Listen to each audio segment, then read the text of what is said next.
Breaking news చూస్తున్నాం. Davos లో TG Bharat చేసిన వ్యాఖ్యలపై సీఎం చంద్రబాబు తీవ్ర అసంతృప్తి వ్యక్తం చేసినట్టుగా తెలుస్తోంది. వచ్చిన సందర్భం ఏమిటి, మీరు మాట్లాడుతోంది ఏమిటి అంటూ భరత్ ను ప్రశ్నించారు ఆయన.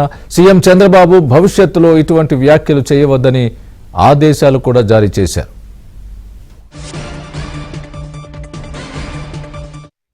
ఇదే అంశానికి సంబంధించి పూర్తి అప్డేట్ మా ఏపీ బ్యూరో చీఫ్ రామారావు పూర్తి అప్డేట్ అందిస్తారు. రామారావు, చెప్పండి, అసలు చంద్రబాబు ఏమన్నారు? భరత్ చేసిన వ్యాఖ్యలకు సంబంధించి చాలా సీరియస్ అయినట్టుగా తెలుస్తోంది.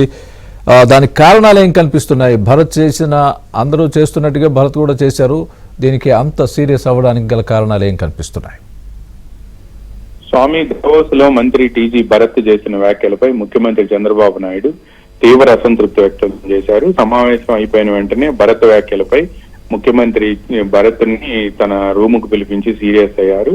మనం వచ్చిన సందర్భం ఏంటి, మీరు మాట్లాడుతుంది ఏంటి అని భరత్ ని ప్రశ్నించడంతో పాటు భవిష్యత్తులో ఇటువంటి వ్యాఖ్యలు చేయవద్దు అని కూడా ఆదేశాలు జారీ చేశారు. ఇప్పటికే ఆంధ్రప్రదేశ్ లో లొకేషన్ గురించి ఆయన డిప్యూటీ సీఎం అని కొంతమంది చేసిన వ్యాఖ్యలపై భవిష్యత్తులో దీనిపై ఎవరు మాట్లాడవద్దు అని కూడా నేను అక్కడ చెప్పాను. పార్టీ నేతలకు కూడా ఈ రోజు ఫోన్ చేసి మరీ చెప్పాను. పార్టీ సెంట్రల్ ఆఫీస్ నుంచి ఆదేశాలు ఇవ్వమని చెప్పాను. మరలా మీరు ఇక్కడికి వచ్చి ఈ విధంగా మాట్లాడటం ఏంటి అని చెప్పి చంద్రబాబు మండిపడ్డారు.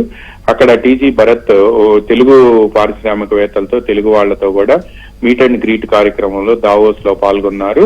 అయితే ఈ పాల్గొన్న సందర్భంగా వేదికపై ముఖ్యమంత్రి చంద్రబాబు నాయుడుతో పాటు కేంద్ర మంత్రి రామ్మోహన్ నాయుడు, రాష్ట్ర మంత్రులు నారా లోకేష్, టీజీ భరత్ ఉన్నారు.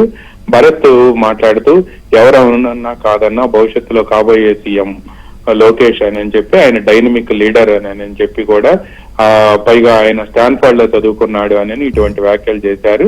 ఈ వ్యాఖ్యల అనంతరం వెంటనే చంద్రబాబు పై సీరియస్ అవటమే కాకుండా భవిష్యత్తులో ఇటువంటి వ్యాఖ్యలు చేయవద్దు, మనం వచ్చిన సందర్భం కూడా మీరు చూసుకోకుండా ఒకవైపు రాష్ట్రంలో నేతలందరినీ కంట్రోల్ చేస్తుంటే మళ్ళా మీరు ఇక్కడ మా సమక్షంలో ఇటువంటి వ్యాఖ్యలు చేయటం ఏమిటి అని కూడా సీరియస్ అయినట్టు మనకి సమాచారం అందింది. Swami, right Rama Rao, thanks for the update.